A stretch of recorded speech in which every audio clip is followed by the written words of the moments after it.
IMF এর সব prescription শোনা উচিত না। ব্যক্তিগত কর 25% থেকে 30%-এ আর একটা স্ল্যাব করতে বলেছে, এটা তো খুব ক্ষতিকর হবে। IMF এর এটা 3 বছর 3.5 বছর পরে এই তাগিদ তো থাকবে না, কিন্তু বাংলাদেশের সম্পদ আহরণের প্রয়োজনীয়তা সেইটা তো থাকবে। সুতরাং আমাদেরকে চিন্তা করতে হবে এটা আমাদের নিজস্ব একটা প্রয়োজনীয়তা হিসেবে।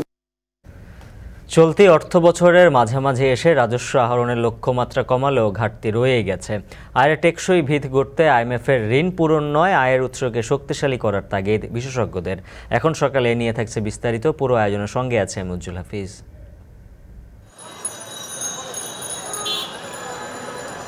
দেশের 3টি শীর্ষস্থানীয় ওষুধ কোম্পানির অ্যান্টি ফাঙ্গাল ক্রিমের প্যাকেট রয়েছে। একটিতে লেখা আছে 15 থেকে 30 ডিগ্রি সেলসিয়াস তাপমাত্রার মধ্যে সংরক্ষণ করতে হবে। যদিও আজকে ঢাকার সর্বোচ্চ তাপমাত্রা রেকর্ড করা হয়েছে 39 ডিগ্রি সেলসিয়াস। ওষুধ কোম্পানি থেকে এখনো কোনো দিক নির্দেশনা আসে নাই, তাপমাত্রা যতই হোক না কেন। ওষুধটার অনিশ্চয়তা তৈরি করে, কিন্তু কখনো কখনো এই ওষুধটা ক্ষতিকারক উপাদানে রূপান্তরিত হতে পারে। কয়েকদিন তাপমাত্রা বেড়ে যাওয়াতে ওষুধের শেলফ লাইফের খুব বেশি পরিবর্তন ঘটবে বলে মনে হবে না। তাপপ্রবাহে ওষুধের গুণগত মান নষ্টের আশঙ্কার কথা বলছেন বিশেষজ্ঞরা। এতে ক্ষতিকর প্রভাব পড়তে পারে মানবদেহে। যদিও ওষুধ প্রশাসনের দাবি এমন অভিযোগ বাস্তবসম্মত নয়। এখন সকালে এ নিয়েও থাকছে বিস্তারিত, তবে শুরুতেই রাজস্ব আহরণে ঘাটতি প্রসঙ্গ। IMF-এর শর্ত পূরণে চলতি অর্থ বছরে রাজস্ব আহরণে বড় লক্ষ্যমাত্রা নির্ধারণ করেছিল NBR। লক্ষ্য অর্জনে নানা পরামর্শ দিয়েও সহায়তা করেছে IMF। তবে নানা উদ্যোগের পরও অর্থ বছরে এসে করতে হয়েছে কাটছাঁট। এরপরেও রয়ে গেছে বড় ঘাটতি। এর মাঝে আগামী অর্থ বছরের জন্য 4,80,000 কোটি টাকার বড় লক্ষ্য নিয়ে এগোতে চাচ্ছে NBR। যদিও সংশ্লিষ্টরা বলছেন অভ্যন্তরীণ আয়ের টেকসই ভিত গড়তে হলে ঋণ পূরণে নয়, কাজ করতে হবে আয়ের উৎসকে শক্তিশালী করতে। মাঝার মাহবুবের প্রতিবেদন। বাংলাদেশকে ঋণ দেওয়ার আগে IMF-এর শর্ত ছিল 3 অর্থ বছরে কর জিডিপির হার 7.8% থেকে বাড়িয়ে করতে হবে 9.5%। এরই মাঝে 4 দফায় বাংলাদেশ সফরে NBR-এর সঙ্গে বৈঠকে বসেছে IMF। রাজস্ব কর্মকর্তাদের দিয়েছে প্রশিক্ষণ। নানা শর্ত আর উদ্যোগের পরেও চলতি অর্থ বছরের মাঝামাঝি এসে 20,000 কোটি টাকা রাজস্ব আহরণের লক্ষ্যমাত্রা কমাতে হয়েছে NBR-কে। এরপরেও ঘাটতি রয়ে গেছে 21,000 কোটি টাকার বেশি। এরই মাঝে আগামী অর্থ বছরে 50,000 কোটি টাকা লক্ষ্যমাত্রা বাড়িয়েছে NBR। চলতি অর্থ বছরের জন্য NBR-এর লক্ষ্যমাত্রা ছিল 4,30,000 কোটি টাকা, যা মোট রাজস্বের 86%। IMF-এর শর্ত পূরণে গেল বছরের তুলনায় লক্ষ্য বাড়ানো হয় 10%। তবে বড় ঘাটতি থাকায় সংশোধিত লক্ষ্যমাত্রা ধরা হয় 4,10,000 কোটি টাকা। এরপরেও 9 মাসে ঘাটতি প্রায় 22,000 কোটি টাকা। এরই মধ্যে আসছে 2024-25 অর্থ বছরের জন্য 4,80,000 কোটি টাকার বড় লক্ষ্যমাত্রা ধরেছে NBR। বাজেটের 1 মাস সময় হাতে রেখে আবারও লম্বা সফরে বাংলাদেশে IMF-এর প্রতিনিধিরা। NBR বলছে সাম্প্রতিক সফরগুলোতে নানা পরামর্শ সহ প্রশিক্ষণ দিয়েছে আন্তর্জাতিক মুদ্রা তহবিল IMF। এর মধ্যে উল্লেখযোগ্য হলো কর ব্যবস্থাপনা, ফাঁকফোকর ধরা, কর অবকাশ, ই-ফাইলিং, আয়কর প্রণোদনা, ব্যবসাকে উৎসাহ দিতে কৌশল ও পদক্ষেপ, আয়কর ও সামাজিক উদ্দেশ্য প্রসারে বাংলাদেশের দৃষ্টিভঙ্গি, ব্যবসায়ীদের কর অবকাশ, রিটার্নের তথ্য যাচাই, বকেয়া মামলা থেকে রাজস্ব আদায়, বাড়ি বাড়ি গিয়ে জরিপের মাধ্যমে করজাল বৃদ্ধি, অটোমেশন বাস্তবায়ন করা, আর যেসব খাত থেকে বেশি রাজস্ব আসে সেখানে জোর দেয়া সহ নানা প্রশিক্ষণও দেয় সংস্থাটি। শুল্ক খাতে অব্যাহতি কমানো সহ পরামর্শ দিয়েছে করমুক্ত আয়সীমা 3.5 লাখ থেকে বাড়িয়ে 5 লাখ করার, আর 5% কর হার তুলে দিয়ে 5 লাখ থেকে 8 লাখ টাকা আয়ের ওপর প্রান্তিক করের হার 10% করার পরামর্শও দিয়েছে তারা। ফ্রিল্যান্সারদের আয় থেকেও কর না কাটার পরামর্শ দিয়েছে সংস্থাটির প্রতিনিধি দল। যদিও সংশ্লিষ্টরা বলছেন বিশ্বের বিভিন্ন দেশকে অনুকরণ করে পরামর্শ দেয় IMF। বাংলাদেশের প্রেক্ষাপটের সঙ্গে তা নাও মিলতে পারে, তাই সিদ্ধান্ত নিতে হবে NBR-এর নিজস্ব চিন্তাধারায়। IMF-এর সব প্রেসক্রিপশন শোনা উচিত না। একই পরামর্শ তারা সারা দুনিয়া জোড়া দিয়ে বেড়ায়। আমাদের ইন্ডাস্ট্রিকে প্রোটেকশন দেওয়ার ঘোর বিরোধী তারা। আমরা কিন্তু প্রোটেকশন দিচ্ছি। দেওয়ার ফলে কি হচ্ছে, আপনি দেখেন অসংখ্য ইন্ডাস্ট্রি বাংলাদেশে কিন্তু হয়েছে।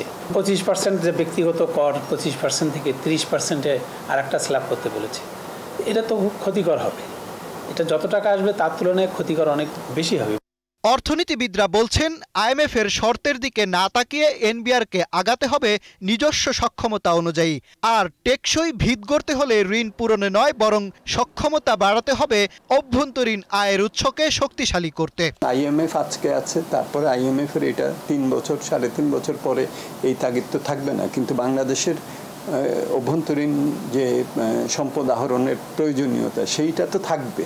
সুতরাং আমাদেরকে চিন্তা করতে হবে, এটা আমাদের নিজস্ব একটা প্রয়োজনীয়তা হিসেবে দেখা যায়, এটা আবির্ভূত হয়েছে। আগামী অর্থবছরে বড় পরিবর্তন আসবে না আমদানি রপ্তানি আয়ে, তবে জোর দেওয়া হচ্ছে আয়কর ও মূসক খাতে, যার প্রভাব পড়ার সম্ভাবনা আছে পণ্যমূল্যে। যদিও করযোগ্য আয় কমানো বা বাড়ানো হবে কিনা সে বিষয়ে বড় কোনো সিদ্ধান্ত এখনও নির্ধারণ করেনি এনবিআর। মাজহার মাহবুব, এখন, ঢাকা। ফ্যাশনেবল আর মানসম্পন্ন আন্ডারগার্মেন্টসের চাহিদা বাড়ছে বিশ্বজুড়ে। 2023 সালে যার বৈশ্বিক বাজার ছিল $84 বিলিয়ন। পোশাক রপ্তানিতে শক্ত অবস্থানে থাকলেও বিশেষায়িত এ পোশাকের বাজারের অবস্থান এখনও দুর্বল বাংলাদেশের। সম্প্রতি কয়েক বছর আন্ডারগার্মেন্টস তৈরি শুরু করেছে দেশের 1/2 প্রতিষ্ঠান, যাতে আশার আলো দেখাচ্ছে রপ্তানিও। আরও জানাচ্ছেন শোয়েব রহমান, ক্যামেরায় ছিলেন সঞ্জয় মল্লিক।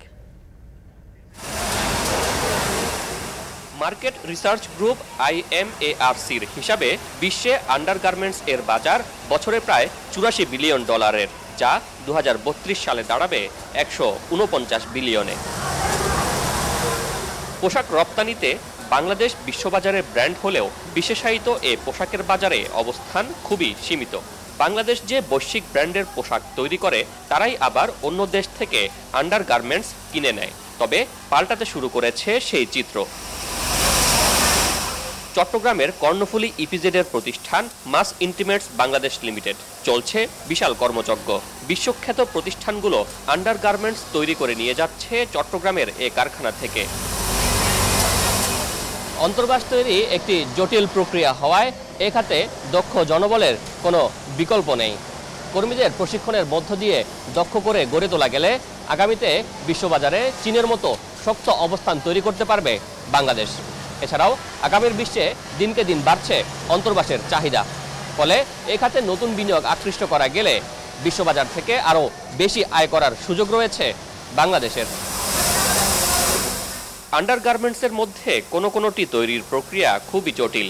এর জন্য 25 ধরনের অ্যাকসেসরি এবং আধুনিক জ্ঞানের প্রয়োজন দক্ষ শ্রমিকও। বাংলাদেশের যে ওয়ার্কফোর্স, ওরা কম্পারেটিভলি অন্য দেশের চেয়ে বেশি স্কিল, কিন্তু এই বিষয়টা আমরা একটু পিছিয়ে আছি। সেটা হচ্ছে অন্য দেশ কিন্তু এখন অটোনোমেশনে চলে যাচ্ছে, যেগুলো একটু খুব বেশি ক্রিটিক্যাল সেগুলোতে যদি আমরা অটোনোমেশন করতে পারি এবং যেগুলো ম্যান হ্যান্ডেল সেগুলো যদি ম্যান হ্যান্ডেলের মাধ্যমে করতে পারি, এই যে কম্বিনেশন অটোনোমেশন এবং ম্যানুয়ালের মধ্যে, এই কম্বিনেশনটা নিয়ে যদি আমরা ওভারঅল একটা প্রশিক্ষণের ব্যবস্থা করতে পারি, আমার মনে হয় আমাদের প্রোডাক্টিভিটির আরও অনেক বেশি বৃদ্ধি পাবে।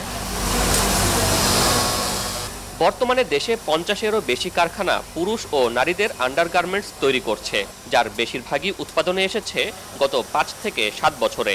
এই খাতের রপ্তানিতে শীর্ষে রয়েছে চীন, এরপরই বাংলাদেশের রয়েছে সম্ভাবনা। এই ধরনের পোশাক তৈরিতে দক্ষ জনবল, ফ্যাশন ডিজাইনার ও গবেষণা টিম প্রয়োজন। তবে এক্ষেত্রে সবচেয়ে বড় বাধা স্থানীয় কাঁচামালের সংকট। They had so much of issues keeping inventories past, so they don't want to do that. So they are always looking at speed to the market, so which is very difficult. If you don't have that raw materials in country and closer to your proximity, then it's challenging. BGME এর তথ্য মতে undergarment বা লিঙ্গারি item রপ্তানি করে 2020-21 অর্থ বছরে $1,789 million, 2021-22 অর্থ বছরে $2,343 মিলিয়ন, সর্বশেষ $2,369 মিলিয়ন আয় করে বাংলাদেশ। বাংলাদেশে অনেকগুলো ইকোনমিক জোন হচ্ছে, কিন্তু পাশাপাশি এই এক্সপানশনের পাশাপাশি আমাদেরকে একটু মার্কেটটাও আরও ব্রডার ওয়াইডে খুঁজতে হবে। কারণ আমি যদি অর্ডারই না পাই, আমি ফ্যাক্টরি করে তো লাভ হবে না। আমাকে ফ্যাক্টরি করার পাশাপাশি আমার মার্কেটটা যেন বড় হয়, মার্কেটে যেন এক্সপান্ড হয়, সেটা নিয়ে আমাকে কাজ করতে হবে। বাংলাদেশি আন্ডারগার্মেন্টস এর বড় কিংবা মূল ক্রেতা যুক্তরাষ্ট্র, যুক্তরাজ্য সহ পশ্চিমা ও ইউরোপীয় দেশগুলো। তবে এর বাইরেই রাশিয়া, জাপান, চীন কিংবা পার্শ্ববর্তী দেশের জনসংখ্যা বিবেচনায় ভারতও বড় বাজার হতে পারে। শোয়েব রহমান, এখন চট্টগ্রাম। প্রচণ্ড গরমে ওষুধের গুণগত মান নষ্টের আশঙ্কা প্রকাশ করেছে ওষুধ বিশেষজ্ঞরা। 29 বছরের মধ্যে দেশের তাপমাত্রা সর্বোচ্চ হওয়ায় ওষুধের কার্যকারিতার মেয়াদ কমার পাশাপাশি মানবদেহে ক্ষতিকর প্রভাব পড়তে পারে বলেও ধারণা তাদের। তবে এমন অভিযোগ বাস্তবসম্মত নয় বলে দাবি ওষুধ প্রশাসনের। মুজাহিদ শুভর প্রতিবেদন।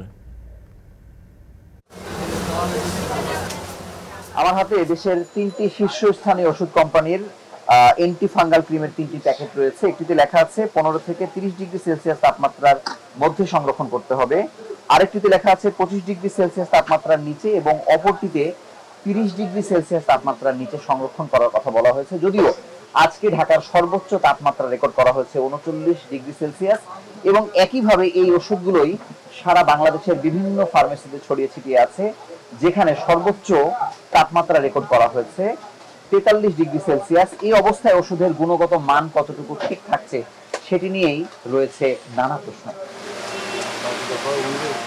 তবে তীব্র গরমে অতিরিক্ত তাপমাত্রায় ওষুধ সংরক্ষণের বিষয়ে উৎপাদক কোম্পানির পক্ষ থেকে কখনোই নতুন কোনো নির্দেশনা আসেনি বলে জানিয়েছে ওষুধ বিক্রেতারা।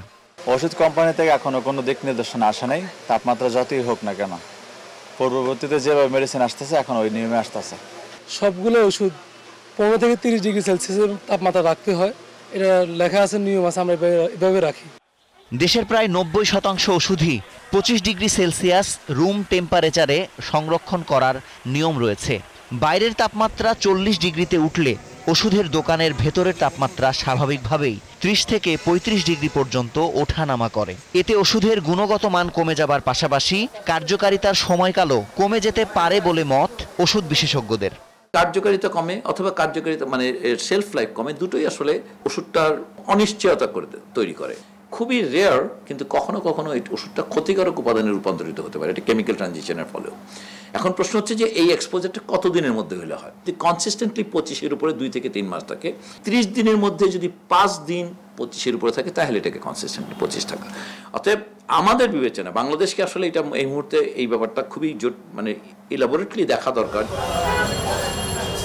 ফার্মেসিতে সঠিক তাপমাত্রায় ওষুধ সংরক্ষণের ক্ষেত্রে উৎপাদক কোম্পানির কোনো দায় না থাকলেও সেটি মেনে চলার আহ্বান জানাচ্ছেন তারা। তবে ফার্মেসি যেটিই হোক, এই গরমে দেখে শুনে ওষুধ কেনার পরামর্শ বিশেষজ্ঞদের।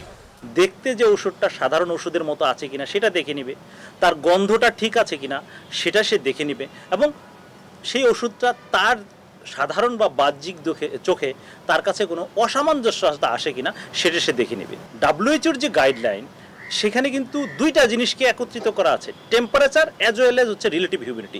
সুতরাং আমরা যদি শুধুমাত্র আজকের তাপমাত্রা 43 ডিগ্রি হয়ে গেছে সেটা দিয়ে আমরা একটা বিবেচনা করি, তাহলে বোধ করি কোনো একটা জায়গায় গ্যাপ থেকে যাবে। তবে গরমে ওষুধের শেলফ লাইফ বা কার্যকারিতা কমে যাবার অভিযোগ মানতে নারাজ ওষুধ প্রশাসন। তারপরও তীব্র গরমে ওষুধের গুণগত মান কমছে কিনা সেটি খতিয়ে দেখতে সারা দেশে ওষুধ প্রশাসনের কর্মকর্তাদের নির্দেশ দেয়া হয়েছে বলে জানিয়েছেন প্রশাসনের পরিচালক। 40 ডিগ্রি সেন্টিগ্রেড তাপমাত্রায় এবং +-2 আর হলো 75% হিউমিডিটি, আর্দ্রতা, আপেক্ষিক আর্দ্রতায় +-5 এর মধ্যে যদি ওষুধের গুণগত মান 6 মাস একই রকম থাকে, তখন আমরা এই ওষুধের মেয়াদটা দিই 2 বছর। সুতরাং ওই কয়েকদিন তাপমাত্রা বেড়ে যাওয়াতে ওষুধের শেলফ লাইফের খুব বেশি পরিবর্তন ঘটবে বলে মনে হবে না। দেশের নিবন্ধিত 2,30,000 ওষুধের দোকানের মধ্যে কেবল 700টি মডেল ফার্মেসি ও 50,000 মডেল মেডিসিন শপ। বাকিগুলো ওষুধের সার্বিক মান নিয়ন্ত্রণের ক্ষেত্রে অনেকটাই পিছিয়ে। তাই ওষুধ কেনার ক্ষেত্রে মডেল ফার্মেসিগুলোকে প্রাধান্য দেবার আহ্বান ওষুধ প্রশাসনের। মুজাহিদ শুভ, এখন ঢাকা। রাজধানীর বাজারে সপ্তাহ ব্যবধানে আবারও বেড়েছে মুরগির দাম। আসন্ন কোরবানির ঈদ সামনে রেখে বেড়েছে মশলার দর। এছাড়া মাছ ও সবজির বাজারেও ক্রেতাদের জন্য নেই কোনো সুখবর। আরও জানাচ্ছেন আসিফ ইকবাল। রাজধানীতে প্রতীক্ষিত বৃষ্টিতে কিছুটা স্বস্তি ফিরলেও উত্তাপ কমেনি কাঁচা বাজারে। টানা তাপপ্রবাহে সপ্তাহ ব্যবধানে অস্থিরতা দেখা গেছে রাজধানীর মুরগির বাজারে। কেজিতে 10 থেকে 20 টাকা বেশিতে বিক্রি হচ্ছে ব্রয়লার ও সোনালী মুরগি। দাম বেড়েছে লেয়ার মুরগিরও। ব্রয়লারও গত সপ্তাহে বেশি 200 টাকা, এই সপ্তাহে 210 টাকা বেচেছি। লেয়ার 230 টাকা, 330 টাকা গেছে, সপ্তাহে বেচছে সপ্তাহে 330 টাকা। পাকিস্তানি ঈদের আগে ছিল 340-50, এটা 380-90 টাকা বিক্রি হচ্ছে। উচ্চমূল্যের গরুর মাংস ও মাছের বিকল্প হিসাবে ব্রয়লার মুরগি ছিল মধ্য ও নিম্নবিত্তদের আমিষের প্রধান উৎস, কিন্তু ব্রয়লারেরও দাম বাড়ায় হতাশ ক্রেতারা। দাম বাইরে যাচ্ছে, মানুষের কিনতে সমস্যা হচ্ছে। মানুষ আগে হয়তো 2 কেজি কিনতো, 3 কেজি কিনতো, এখন কমায় কিনছে। ব্রয়লার মুরগি কিনছি কালকে কিনছি 200 টাকা, আজকে 210 টাকা।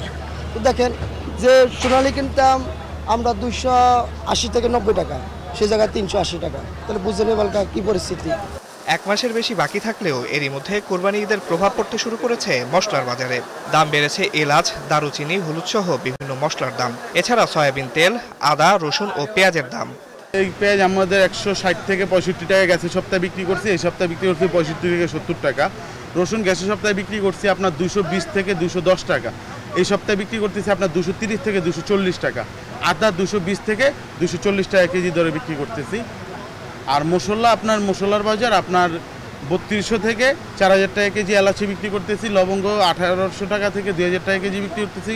কালো গোলমরিচ, সাদা গোলমরিচ এগুলো প্রায় কেজিতে 100 থেকে 150 টাকা ব্যবধানে বিক্রি করতেছি। দারচিনি আপনার 500 থেকে 650 টাকা কেজি দরে বিক্রি করতেছি। এখন কোরবানির অনেক বাকি, তো এই মশলার দাম দেখা গেলো আমরা আগে কিনতেছি, এই জন্য তো ঈদের সময় আসলে দামটা বেড়ে যাবে। তো এখন আমরা 1 মাস 1.5 মাস আগে আসার পরও সেম দেখা গেল যে মানে দামটা অনেক বাড়তি। এইভাবে যদি কিনা মানে মশলার দাম বাড়ে তাহলে আমরা তো মাংস খাইতে পারবো না। এদিকে সরবরাহ কমের অজুহাতে বাজারে বেড়েছে সব ধরনের মাছের দামও। এ নিয়ে অসন্তুষ্ট ক্রেতারা। মাছের দাম একটু বেশি, কারণ বাংলাদেশে মাছ অফ সিজন, মাছের সরবরাহ খুব কম। বৃষ্টিপাত না হইলে মাছের আমদানি হবে না। বর্তমান যে বাজার মূল্য, এই বাজার মূল্য আসলে আমার মনে হয় 90% লোক আসলে এটা কনজিউম করার মানে সক্ষমতা নাই। স্বস্তি নেই সবজির বাজারেও। কেজিতে বৃদ্ধি পেয়েছে প্রায় সব ধরনের সবজির দাম, তবে অপরিবর্তিত রয়েছে গরু ও খাসির মাংসের দাম।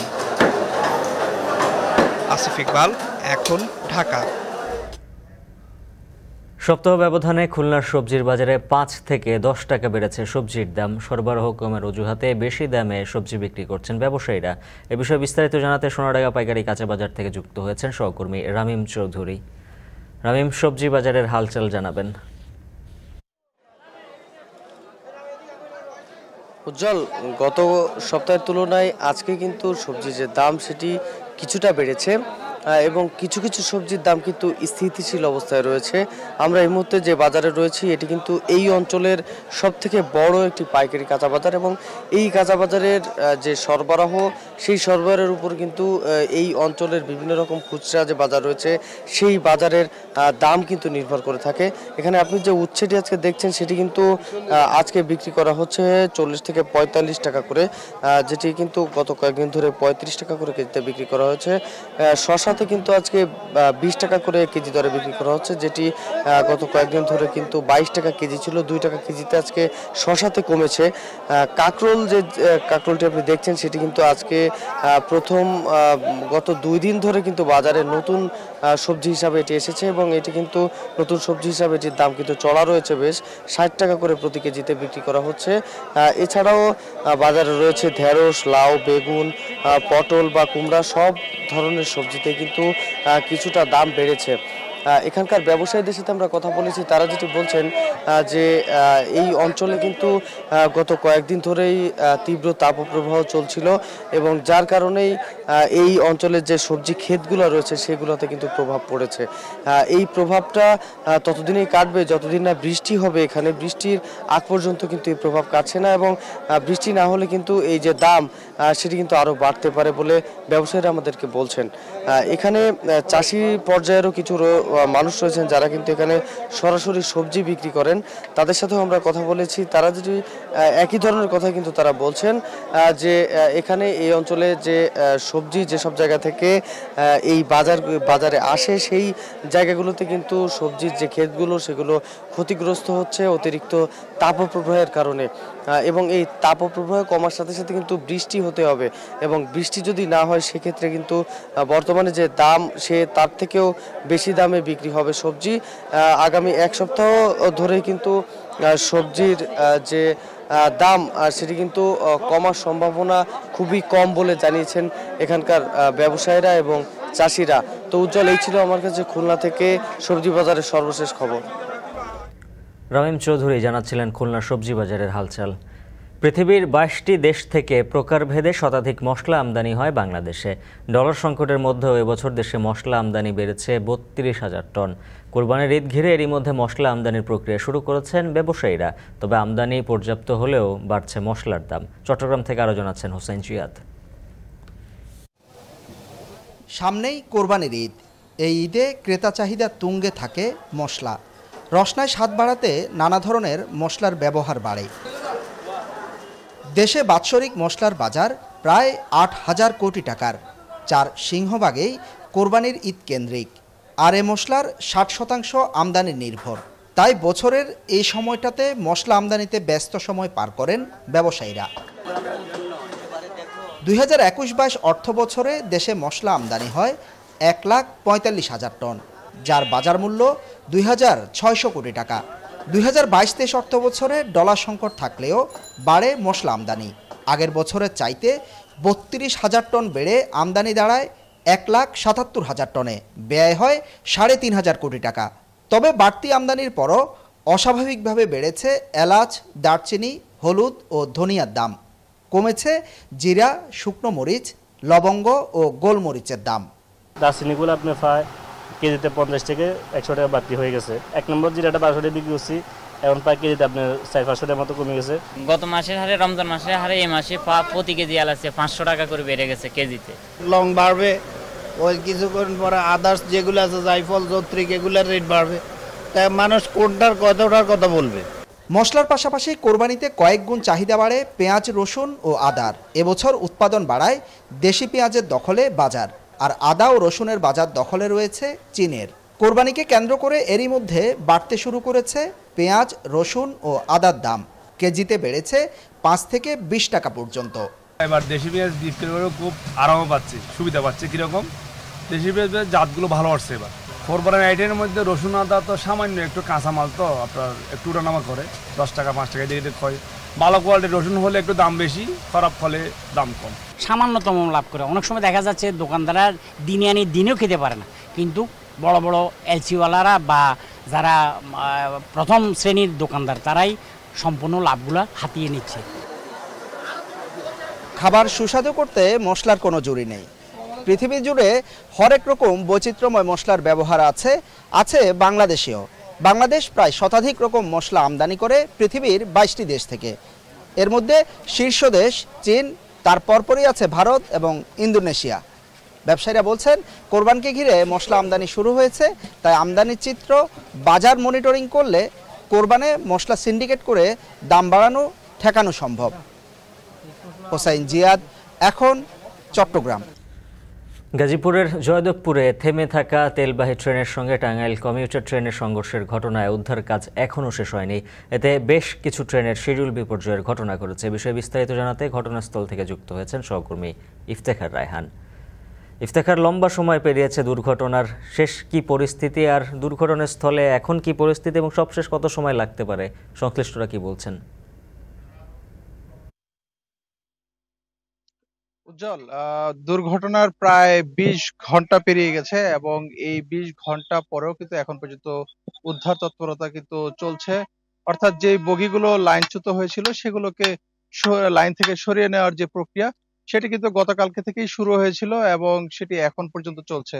আমার পিছনে আপনি দেখতে পাচ্ছেন যে এখানে এখন পর্যন্ত যে ক্রেনটি রয়েছে উদ্ধারকারী, সেই ক্রেনের সাহায্যে টাঙ্গাইল কমিউটারের যে বগিগুলো লাইনের উপর ছিল সেগুলোকে সরিয়ে পাশের যে রেল লাইনের পাশের কিন্তু রাখা হচ্ছে। অর্থাৎ এই বগিগুলো দুমড়ে মুচড়ে গেছে, এগুলোকে আসলে এখান থেকে সরিয়ে নেওয়ার মতো কোনো পরিস্থিতি কিন্তু নেই, যার ফলে এই বগিগুলোকে আপাতত রেল লাইনের পাশে ফেলে রাখা হচ্ছে এবং যেই তেলের যে ওয়াগন গুলো ছিল, অর্থাৎ সেখানে মোট 11টি বগির মধ্যে তেলের ওয়াগন ছিল 5টি এবং টাঙ্গাইল কমিউটারের 6টি, মোট 11টি বগি। এবং তেলের ওয়াগনের মধ্যে এখন পর্যন্ত আমরা দেখতে পেয়েছি যে 3টি ওয়াগন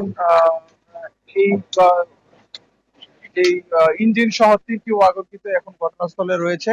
আর বাকি যে 2টি ছিল সেগুলোকে পার্শ্ববর্তী যে টঙ্গী রেল স্টেশন রয়েছে সেখানে নিয়ে যাওয়া হয়েছে। আর উদ্ধার তৎপরতার সম্পর্কে আমরা যারা উদ্ধার কাজ করছেন তাদের সঙ্গে কথা বলেছিলাম, তারা বলছেন যে আর হয়তোবা 1 থেকে 2 ঘন্টার সময় লাগতে পারে, এরপরেই পুরো উদ্ধার তৎপরতা এর মধ্যেই সম্পন্ন করা যাবে বলে তারা আশা প্রকাশ করছেন। এবং যে ট্রেনের যে শিডিউল বিপর্যয়, গতকালকে থেকে দেখেছি আমরা সঠিক সময়ে কিন্তু কোনো ট্রেনই ঢাকা হতে ছেড়ে যেতে পারেনি উত্তর অঞ্চলে এবং উত্তর পশ্চিম অঞ্চলে। এবং পাশাপাশি যারা ঢাকায় প্রবেশ করবে যে ট্রেনগুলো, সেই ট্রেনগুলো কিন্তু সঠিক সময়ে ঢাকায় প্রবেশ করতে পারছে না।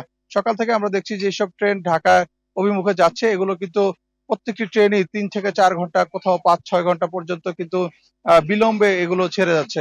অর্থাৎ এই যে দুর্ঘটনায় একটি রেলপথ সচল রয়েছে, সেই রেলপথ দিয়ে কিন্তু সবকটি ট্রেন যাতায়াত করছে, যার ফলে ট্রেনের যে শিডিউল বিপর্যয় সেটা কিন্তু এখন পর্যন্ত চলছে। আমার পাশে যেই লাইনটি রয়েছে এই লাইন দিয়ে কিন্তু এখন একটি ট্রেন যাচ্ছে এবং সকাল থেকে আমরা দেখতে পেয়েছি যে ঢাকামুখী এবং ঢাকা থেকে ছেড়ে আসা বেশ কয়েকটি ট্রেনই এই পথ দিয়ে যাচ্ছে।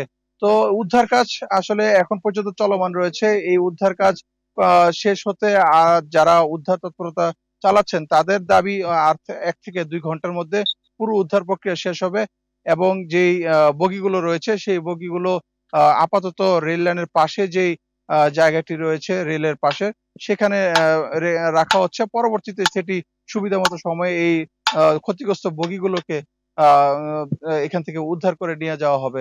এবং একটি বিষয় আপনাকে জানিয়ে রাখি যে এই যে দুর্ঘটনাটি, এই দুর্ঘটনায় 4 জন আহত হয়েছিলেন এবং এর মধ্যে একজন কিন্তু প্রাথমিক চিকিৎসা নিয়ে গতকালকেই হাসপাতাল থেকে চলে গেছেন এবং বাকি যে 3 জন তাদেরকে এখন পর্যন্ত শহীদ তাজউদ্দিন আহমেদ মেডিকেল কলেজ হাসপাতালে ভর্তি রেখে চিকিৎসা দেওয়া হচ্ছে এবং তদন্ত প্রতিবেদন দেওয়ার জন্য কিন্তু 3টি তদন্ত কমিটি গঠন করা হয়েছে জেলা প্রশাসনের পক্ষ থেকে, রেলওয়ে বিভাগ এবং রেলওয়ে মন্ত্রণালয়ের পক্ষ থেকে।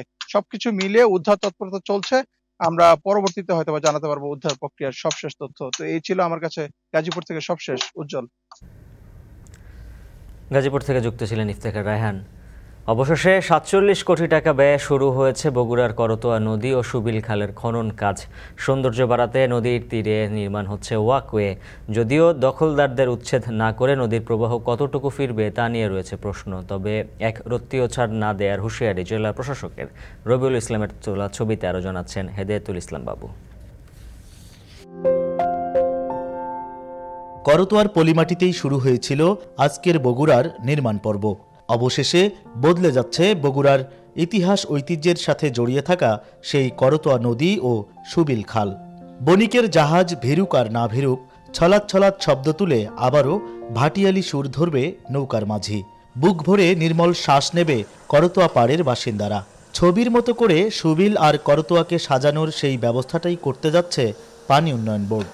730 মিটার স্লোপ প্রোটেকশন কাজ, সেই সাথে ওয়াকওয়ে নির্মাণ করা হবে এবং সৌন্দর্যবর্ধন কাজ করা হবে এবং সেই সাথে আরেকটা কম্পোনেন্ট রয়েছে, সেটা সুবিল খাল খনন 27 কিলোমিটার। এই টোটাল 44 কিলোমিটার খনন এবং 730 মিটার স্লোপ প্রোটেকশন এবং ওয়াকওয়ে নির্মাণ কাজ এবং সৌন্দর্যবর্ধন, এই হলো এই প্রকল্পের মূল অঙ্গ।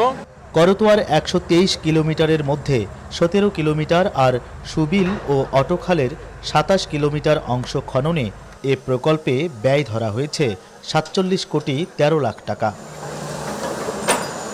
তবে দখল দূষণের মধ্য দিয়ে করতোয়া ও সুবিল খালকে প্রতিনিয়ত যারা হত্যা করছে, সেই দখলদারদের উচ্ছেদ না করে কতটুকু প্রবাহ ফিরবে তা নিয়ে প্রশ্ন রয়েছে স্থানীয়দের। বিভিন্ন প্রতিষ্ঠান, বিল্ডিং এবং বিভিন্ন ব্যক্তি যারা এই করতোয়াকে দখল করেছিল সেগুলো মুক্ত না করে, সেগুলো অপসারণ না করে এই করতোয়া নদীর কিভাবে নাব্যতা ফিরে আসবে, এটা আমাদের জনগণের পক্ষ থেকে একটি প্রশ্ন রইল। নদী খনন করা হচ্ছে, কিন্তু নদীর আশেপাশে যদি সীমানা নির্ধারণ করে তা দখলদারদের উচ্ছেদ করা না যায়, তখন নদী খননটা আসলে কোনো কার্যকরী রূপ রাখে না। করতোয়াকে পুনর্খনন করে করতোয়ার দুই পাশ দিয়ে একটি দৃষ্টিনন্দন রাস্তা নির্মাণ করে বগুড়ার মানুষকে একটি স্বস্তির জায়গায় দাঁড় করানো। 45 কোটি টাকা ব্যয় করে করতোয়াকে সুন্দরভাবে খনন করে বগুড়ার মানুষের যে প্রাণীর দাবি এবং করতোয়ার যে আসলে প্রকৃত যে রূপ, সেই রূপটি কিন্তু আমরা ফেরত আনতে পারবো না। গত বছরের মার্চ মাস সদরের নওদাপাড়া এলাকায় নদী দখলের অভিযোগে বেসরকারি সংগঠন TMSS এর কর্মকর্তাকে 10 লাখ টাকা জরিমানা অনাদায়ে 3 মাসের কারাদণ্ড দিয়ে তোপের মুখে পড়েন উপজেলা নির্বাহী কর্মকর্তা ফিরোজা পারভীন। আপনারা আগে সীমানা মাপার কাজটা চূড়ান্ত করেন, তারপরে আগে দেখেন। আপনারা সবাই মিলে আমাকে কেন মিসগাইড করতেছেন? TMSS এর মতো যারা নদী দখলে রেখেছেন তারা এখনও বহাল তবিয়তে, যদিও সে সময় দখলের কথা অস্বীকার করেছিল সংস্থাটি। তবে জেলা প্রশাসক বলছেন এক রত্তিও ছাড় পাবেন না দখলদাররা। আমাদেরকে ক্ষতিগ্রস্ত করা হচ্ছে, বিভ্রান্ত করা হচ্ছে। আমাদের জমির সীমানা সুনির্দিষ্ট না করার ফলে যেটা আমাদের জমি সেটাকে নদী বলা হচ্ছে। আবার নদীর জমিতে যারা মানে পায়ে চলার পথ সৃষ্টি করতেছে তাদের দায়টা আমাদের উপর দেওয়া হচ্ছে। নদীর যেই জায়গায় পানির ফ্লো থাকবে সেটাকে নদী হিসেবে চিহ্নিত করতে হবে। এই সামগ্রিক বিষয়ে বিবেচনা করে আমাদের 14 সদস্য বিশিষ্ট যেভাবে সীমানা চিহ্নিত করবেন সেভাবেই কিন্তু আমরা নদীটা মানে ড্রেজিং কার্যক্রম পরিচালনা হবে। নদীর সীমানা চিহ্নিত করার সাথে সাথেই ড্রেজিং প্রক্রিয়া শুরু হয়েছে। এই ড্রেজিংয়ের মধ্যে সীমানা চিহ্নিতর মধ্যে সীমানার মধ্যে যারা থাকবে তাদেরকেই কিন্তু আমরা ড্রেজিংয়ের আওতায় মানে উচ্ছেদ কার্যক্রম পরিচালিত হবে। এটা কন্টিনিউয়াস প্রসেস। 47 কোটি টাকা ব্যয়ে চলমান প্রকল্পের কাজ শেষ হবে আগামী বছরের জুনে। এদিকে করতোয়া নদীর 123 কিলোমিটার সহ ইছামতি ও গজারিয়া খননে প্রস্তাবিত প্রায় 3000 কোটি টাকার মেগা প্রকল্পটি এখনও ঝুলে আছে অনুমোদনের অপেক্ষায়। হেদায়েতুল ইসলাম বাবু, এখন বগুড়া। চৈত্র সংক্রান্তির শুরু থেকে জ্যৈষ্ঠ পর্যন্ত চলনবিল অঞ্চলে চলে গ্রামীণ মেলা। নতুন ধান ঘরে তোলার পাশাপাশি মেলা ঘিরে আশেপাশের গ্রামে চলে উৎসবের আমেজ। স্থানীয়রা জানান এই 2 মাসে 2 ডজনেরও বেশি মেলায় লেনদেন হয় অন্তত 20 কোটি টাকা, যাতে সমৃদ্ধ হচ্ছে স্থানীয় অর্থনীতি। জাহিদুল ইসলাম সুমনের ক্যামেরায় আরও জানাচ্ছেন মাহবুব হোসেন। সবুজের গালিচায় বিস্তীর্ণ চলনবিল। এখানে শেষ বিকেলের গোধূলির আলোয় গরু পাল নিয়ে রাখালের বাড়ি ফেরা, কৃষকের সোনালী ফসল ঘরে তোলা, খালের রাস্তা ধরে মৈশাল বন্ধুর ছুটে চলা, আবহমান বাংলার চিরচেনা রূপের সবকিছুই যেন ধরা দেয়। চলনবিলে সেচ সুবিধায় খনন করা খালের পাড় দিয়ে বয়ে চলেছে রাস্তা। সে পথ ধরে 250 বছরের ঐতিহ্যবাহী তিসিখালী মেলায় ছেলেকে নিয়ে হাজির হজরত আলী পল্লব। কিনেছেন ছেলের জন্য খেলনা আর খাবার। অন্যদিকে শরীরে যতটুকু শক্তি রয়েছে তা দিয়ে ছুটে এসেছেন চলনবিলের হিজলি গ্রামের 72 বছরের জালাল খা। শৈশব ও যৌবনের নানা স্মৃতি হাতড়ে শোনান হতাশার গল্প। এই মেলাকে কেন্দ্র করে এই আশেপাশের গ্রামের একটা উৎসব বেঁধে যেত, ঈদের চেয়েও বড় উৎসব। বছরের সবচেয়ে বড় উৎসব ছিল এই তিসিখালী মেলাটা। মেলা উপলক্ষে আগে বৌঝি বাপের বাড়িতে আসতো মেলা খাওয়া, বাপ মানে নিয়ে আসতো। কিন্তু এখন মনে করেন চতুর্দিকে শোভা হয় না, ওই শোভা সমিতিতে আসে, মেলা খুব কম আসে। চৈত্র সংক্রান্তির আবহ শুরু হয় বৈশাখের আবির্ভাবে। এই সময় সনাতন ধর্মের চড়ক পূজা, মুকা খেলা, হাজরা নাচ সহ চলে নানা আনুষ্ঠানিকতা। চলে চৈত্র সংক্রান্তির শেষ সপ্তাহ থেকে শুরু করে জ্যৈষ্ঠ মাস পর্যন্ত। আর এসব ঘিরে চলনবিল অঞ্চলে বসে অন্তত অর্ধশত গ্রামীণ নানা মেলা। নতুন ধান ঘরে তোলার পাশাপাশি মেলাকে কেন্দ্র করে গ্রামে গ্রামে চলে উৎসব আমেজ। নায়ের হয়ে বাপের বাড়িতে বেড়াতে আসেন মেয়েরা, তবে যান্ত্রিকতার ভিড়ে দিন দিন ভাটা পড়ছে সেসব উৎসবে। আমার এই মেলায় এসে খুবই ভালো লাগে, তারপর এই মেলাটাতে খুব মজা হয়, আমি খেলনা কিনি। আবার কেউ কেউ দোলনায় এমনিও ঘুরছে, ভালোই লাগে। আর সবচেয়ে বড় কথা যে আমরা সবাই বছর শেষে একটা দিন মিলিত হচ্ছি, একসাথে সব আত্মীয় স্বজনের সাথে দেখা হচ্ছে। পুরোপুরি একটা আলাদা রকম, যেখানে ধর্ম বর্ণ সবাই নির্বিশেষে এখানে আসছে এবং এটা এনজয় করছে। সাধারণ হিন্দু যারা, তারা 3 ত্রিশূলের পূজা করি, ইনারা 5 ত্রিশূলের পূজা করে। চলনবিল অঞ্চলে মেলাকে কেন্দ্র করে ঝিলাপি, মিষ্টি, ঝুড়ি, খেলনা, ধান কাটা আর গৃহস্থালী রকমারি যন্ত্র পসরা সাজিয়ে বসে দোকানিরা। এসব মেলা থেকে বছরে এই অঞ্চলের মানুষের আয়ের সিংহভাগ আসে। মেলা ঘিরে পোক্ত হয় স্থানীয় অর্থনীতি। আমার বয়সকাল থেকে এই মেলা আমার বাপ দাদারাও করে আসছে, আমরাও করতেছি। মাস জুড়ে দেখা যাচ্ছে আপনার ব্যবসাটা পুরো করলে পরে দেখা যাচ্ছে যে সারা বছরেও যে টাকা আমরা ইনকাম করতে না পারি, দেখা যাচ্ছে আমাদের খোরাকের টাকাটা দেখা যাচ্ছে এখান থেকে মনে করেন চলে আসে। বেচা বিক্রি জায়গা জায়গা ভালো হয়, জায়গা জায়গা খারাপ হয়, বিভিন্ন রকমের বেচা কিনা হয়। বিভিন্ন উৎসব পার্বণ মানুষের মাঝে ভেদাভেদ দূর করার পাশাপাশি সৌহার্দ্য সম্প্রীতির বন্ধন সৃষ্টি করে। তাই যাপিত জীবনের নানা চক্রে হারিয়ে যাওয়া মেলাগুলোকে টিকিয়ে রাখার তাগিদ নাগরিক সমাজের। মাহবুব হোসেন, এখন নাটোর। মৌলভীবাজারে দিন দিন জনপ্রিয় হচ্ছে নিরঞ্জনের ঝুড়িতে তৈরি দই। সুস্বাদু হয় স্থানীয় নানা অনুষ্ঠানে দইয়ের চাহিদা তুঙ্গে। চাহিদা বাড়ায় মাসে বিক্রি হচ্ছে 5 থেকে 6 লাখ টাকার দই। দইয়ের সাথে লাভের মুখ দেখছেন ঝুড়ি বিক্রেতারাও। মৌলভীবাজার থেকে এম এ হামিদের তথ্য ছবিতে বিস্তারিত। মৌলভীবাজারের বড়লেখা উপজেলার বর্ণী ইউনিয়নের দই বিক্রেতা নিরঞ্জন দাস ঝাড়ন সকাল থেকে সন্ধ্যা হাওরের বিভিন্ন এলাকা ঘুরে ঘুরে মহিষের দুধ সংগ্রহ করেন। এরপর পরিবারের সদস্যদের সহযোগিতায় শুরু হয় দই তৈরির কাজ। সাধারণত হাঁড়ি বা পাত্রে দই তৈরি করা হয়, তবে নিরঞ্জনের দই তৈরির প্রক্রিয়া কিছুটা ভিন্ন। শুরুতে বাঁশের তৈরি ঝুড়ি বা দুসনিতে দেয়া হয় ময়দার প্রলেপ। এরপর তাতে ঢালা হয় জাল করা মহিষের দুধ। পর্যায়ক্রমে বিভিন্ন ধাপে চলে দই তৈরির প্রক্রিয়া। আর দুসনিতে তৈরি হয় বলে এটি দুসনির দই নামেই পরিচিত। সুস্বাদু ও কেমিক্যাল মুক্ত হওয়ায় মৌলভীবাজারে এর জনপ্রিয়তা দিন দিন বাড়ছে। যে কোনো আচার অনুষ্ঠানও যেন দুসনির দই ছাড়া অসম্পূর্ণ। আর নামডাক ছড়িয়ে পড়ায় প্রতিদিনই দূর দূরান্ত থেকে এই দই সংগ্রহ করতে আসেন ক্রেতারা। 3 দিন ধরে এসে দই পাই নাই, আজকে 3 দিনে একটা দই পাইছি। আমরা 3 জনে মিলে খাইয়া অর্ধেকটা বাড়িতে নিতে। অন্য যে দইগুলো আছে আমরা নরমালি বাজার থেকে যে দই নিই এটা থেকে একটু ডিফারেন্ট। নিরঞ্জন জানান প্রতিদিন 15 থেকে 20,000 টাকার দই বিক্রি করেন। এছাড়া চাহিদা অনুযায়ী বিভিন্ন অনুষ্ঠানেও সরবরাহ করেন দুসনির দই। তবে মহিষের দুধ সহ প্রয়োজনীয় উপকরণের দাম বাড়ায় কমেছে লাভের পরিমাণ। প্রতিদিন বেচছি 10-12 বেচছি, এখন বিকের 15-20 এখন তো বেশি আমরা ফায়দা কম। এখন 300 টাকা বিক্রি করিয়া তো আমরা দান মুঠুক আছেন, এখন দেখা যায় 300 টাকা এই পুঁজি পাইয়ে। এদিকে দই তৈরি ও বিক্রির কাজে ব্যবহৃত দুসনি বা ঝুড়ি বিক্রেতারাও আর্থিকভাবে লাভবান হচ্ছেন। আগে আসছিল 40 টাকা, এখন 50-60 টাকা লিটার না চলে বিক্রি হয় না। ওটা মানে আমরা একটু লাভবান হয়, আমরা বাচ্চা কাচ্চা চলিয়া। মহিষের দুধে থাকে ক্যালসিয়াম, আয়রন, ফসফরাস সহ বিভিন্ন উপকারী উপাদান। তাই মহিষের দুধে তৈরি দইও স্বাস্থ্যের জন্য বেশ উপকারী। আর স্থানীয়ভাবে জনপ্রিয় হওয়ায় দুসনির দইকে পেটেন্টের পাশাপাশি জেলা ব্র্যান্ডিংয়ের পণ্য হিসেবেও অন্তর্ভুক্ত করা হচ্ছে। দুধের উপাদানের মধ্যে ক্যালসিয়াম, আয়রন, ফসফরাস ও অন্যান্য মিনারেলসের পরিমাণটা বেশি থাকার কারণে মানুষের জন্য এটা খুবই স্বাস্থ্যকর। এটা উন্নত দেশেও মহিষের দুধের চাহিদা বেশি। আমাদের দেশেও মোটামুটি যারা সচেতন তারা মহিষের দুধটাকেই প্রেফার করে। জেলা ব্র্যান্ডিং, সেই ব্র্যান্ডিংটা আমরা নতুন সংস্করণ করছি এবং এই সংস্করণে এই দুসনির দইটি আমরা অন্তর্ভুক্ত করছি এবং এর মাধ্যমে আশা করছি যে আমরা সারা দেশ তথা বিশ্বের বিভিন্ন দেশেও পৌঁছে দিতে পারবো এই দুসনির দইয়ের নাম। হাওর বাওর বিল অধ্যুষিত এলাকা মৌলভীবাজার। জেলাটিতে 15,818টি মহিষ থেকে প্রতিদিন 14,535 লিটার দুধ আহরণ করা হয়। এ পরিমাণ আরও বাড়ানোর উদ্যোগ নিয়েছে প্রাণী সম্পদ বিভাগ। একসময় এই মহিষের দুধ থেকে তৈরি দুসনির দইটি দেশের সীমানা পেরিয়ে বিশ্বেও পরিচিতি লাভ করবে আশা সংশ্লিষ্টদের।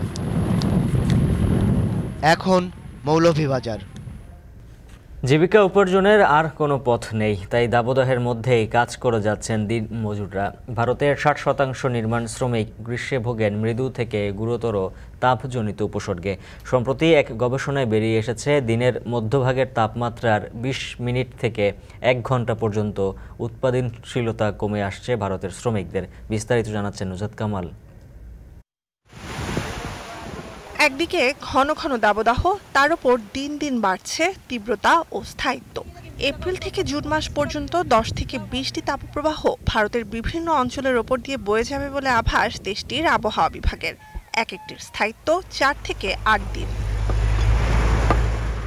জলবায়ু পরিবর্তনের প্রভাবে তাপমাত্রা আর বাতাসের আর্দ্রতা যেভাবে বাড়ছে, এতে সবচেয়ে ক্ষতিগ্রস্ত কর্মজীবীদের মধ্যে অন্যতম নির্মাণ শ্রমিকরা। সূর্যের খর রোদে কাজ করার ফলে স্বাস্থ্য জটিলতাতে তো ভুগছেনই, কমছে নিম্নবিত্ত এসব মানুষের আয়ও। জীবিকা উপার্জনের আর কোনো উপায় জানা নেই বলে দাবদাহের মধ্যেই কাজ চালিয়ে যেতে হচ্ছে কলকাতার এই দিনমজুরদের।